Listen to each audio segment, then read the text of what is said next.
मुजाहिरे थम गए। ईरान में अमरीकी रजीम चेंज की साजिश नाकाम हो गई। ईरान ने ये साजिश कैसे नाकाम बनाई और इस वक्त ईरान में क्या सूरत हाल है? आमिर रज़ा मेरे साथ मौजूद है, उनसे बात करते हैं। आमिर भाई, बड़े शदीद किस्म के मुजाहरे चल रहे थे 2 हफ्तों से। ईरान ने इस पर कैसे काबू पाया और इन मुजाहरों पर काबू पाने के बाद आगे क्या सूरत हाल बनती देख रहे हैं?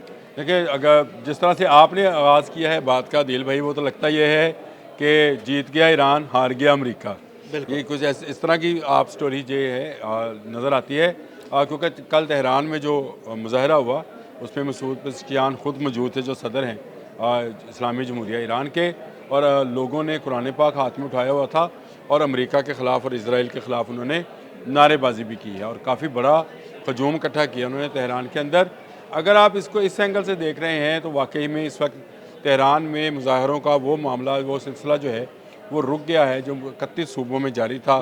200 मकामात थे, वैसा नहीं है। लेकिन अगर ये हम कहें कि ये आग बिल्कुल बुझ गई है तो ये गलत बात होगी। ये इसको ख़ुद को मैं समझता हूँ कि धोखा देने वाली बात है, क्योंकि अमेरिका और इसराइल जो है वो पलट कर वार करेंगे। पहला वार जो है वो ईरान ने रोक लिया। और अगर आप अपना और मेरा पहला भी लॉग उठाएं इस ईरान के मसले पर, तो मैंने आपसे कहा था ईरान काबू पा लेगा।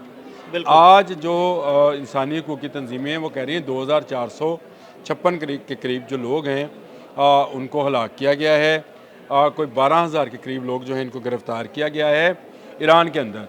वो ईरान ने इसकी तरदीद की है और इस तरह से वहाँ पर शायद कत्ल गारतगरी हुई भी नहीं है। जी बिल्कुल, आमने सामने मुजाहरे हुए हैं, क्योंकि मुख्तलिफ़ इलाकों में मुजाहरे थे और मुजाहिरीन जो थे पुरतशद्दद भी थे और मैं ये समझता हूँ कि जाहल भी थे। यानी जाहलियत की इंतहा ये थी कि उन्होंने मज़ारात और मसाजिद को भी नज़र आतिश किया। 156 के करीब मसाजिद जो हैं मसमार की, कुरान पाक की बेहरमती की और मुक़द्दस मकामात में घुसकर उन्होंने जो है लूट मार की। आमिर भाई, मैं समझता हूँ कि ये मुजाहिरीन जो है ना, ये जाहिल नहीं थे। ये दरअसल वो एजेंट थे जो प्लांट किए गए थे ईरान में अमेरिका और इसराइल की जानिब से, जिन्होंने मसाजिद को आग वो लगाई। इतनी बड़ी तादाद में एजेंट हो नहीं सकते दिल भाई, उनमें 2 होंगे, 3 होंगे, 4 होंगे। लेकिन ये जो जुलूस था, ये मजमा था, ये मोब था, उसको जो सरबराही करने वाले हैं वो 2-4 लोग ही होंगे।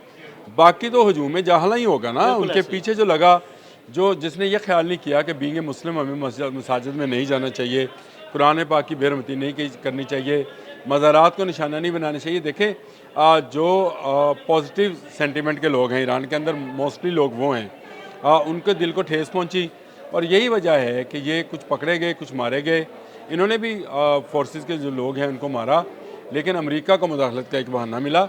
इसराइल जो है उसके एजेंट्स वहाँ पर मौजूद हैं, भारत के एजेंट्स मौजूद हैं जो ये सारा काम कर रहे हैं। तो मैं ये समझता हूँ कि ईरान में ये सुकून जो है वक्ती तौर पर आया है। अभी तक वहाँ पर इंटरनेट की बहाली नहीं हुई है, लेकिन इंटरनेशनल कॉल्स का सिलसिला शुरू हो गया है।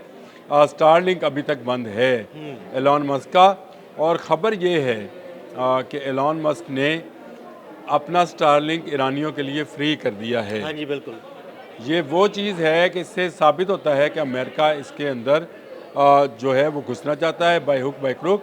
वो चाहे अवाम को बहाना बनाए या अब आने वाली सज़ाओं को बहाना बनाए, लेकिन अमेरिका इस बात को तय कर चुका कि वो ईरान की जो तेल है उस पर कब्ज़ा करेगा। बिल्कुल। तो जब ये वो तय कर चुका सुपर पावर, तो उसको रोकने के लिए भी अब सुपर पावर्स को आगे आना चाहिए। इस वक्त ईरान की सूरत हाल ये है कि ईरान ने इन मुजाहिरीन पर काबू पा लिया है और मुजाहरे जो हैं वो वक्ती तौर पर मुजाहिरीन मुंतशर हो चुके हैं और दब गए हैं मुजाहरे। लेकिन ये आग किसी वक्त फिर भड़क सकती है, क्योंकि रज़ा शाह पहलवी जो हैं वो मुसलसल बयानात जारी कर रहे हैं। उनके लोग मौजूद हैं कुछ और खुफिया उन्होंने मुलाकातें भी की हैं उन्होंने वो अमेरिका मैं में रज़ा शाह वो भी पहलवी बताता से। हूँ आपसे, वो अमेरिका में मुलाकातें हुई हैं। लेकिन इसके साथ साथ जो इतलात हैं वो ये हैं कि ईरानी पासदारान इस्लाम के अंदर भी आज कुछ वफादार शाह के मौजूद हैं। ये एक ख़तरनाक चीज़ है। अगर यहाँ से मामला उठा और यहाँ हिला तो फिर ये रजीम चेंज का जो मामला जो अमेरिका के बकौल है वो हो जाएगा। हमारे बकौल ये है कि ये इस्लामी इनकलाब को ख़त्म करके दोबारा मगरबी तहज़ीब में ईरान को शामिल करने की जद्दोजहद है, जो एक तरह से अमेरिका कर रहा है और ईरान अपना तहफ़्फ़ुज़ या अपना बचाव कर रहा है। देखें, जब तक मैंने कल भी ये बात की थी कि चीन और रूस सामने नहीं आएंगे दिल भाई, ये मामला ईरान के कंट्रोल से बाहर रहेगा। ईरान तने तनहा इतनी बड़ी कुव्वतों का, जैसे इसराइल है, जैसे अमेरिका है, यूरोपियन ममालिक हैं, जर्मनी है, फ्रांस है, बरतानिया है, उनका मुकाबला नहीं कर सकता। यह हकीकत है, इसको तस्लीम करना चाहिए। हाँ, और जद्दोजहद की जा सकती है, जंग की जा सकती है, जहाद किया जा सकता है, लेकिन अगर दुनियावी सूरत हाल देखी जाए तो इस वक्त तमाम यूरोपीय अक़वाम जो हैं वो चढ़ दौड़ी हैं अमेरिका के साथ मिलकर ईरान पर, और ईरान में अगले आने वाले घंटों में कुछ बड़ा होने जा रहा है। इस पर अलग से बात कर लेंगे, लेकिन मेरा अपना ज़ाती ख्याल है कि इस वक्त रशिया और चीन को सामने आना चाहिए। जब तक ये सामने नहीं आएंगे, ईरान का जो ये मामलात हैं इसी तरह गर्म रहेंगे। अब अगर अवाम में सुकून आया है तो ईरानी सरहदें गर्म हो सकती हैं, और ये बहुत ख़तरनाक है। बहुत शुक्रिया आमिर रज़ा जी। बिल्कुल, आमिर रज़ा ने बड़ी तफसील के साथ इस सारे मामले पर रोशनी डाली और ये भी बताया कि वक्ती तौर पर इन मुजाहिरों पर काबू पा लिया गया है। अदील अहमद और आमिर रज़ा को इजाज़त दीजिएगा। अल्लाह हाफ़िज़।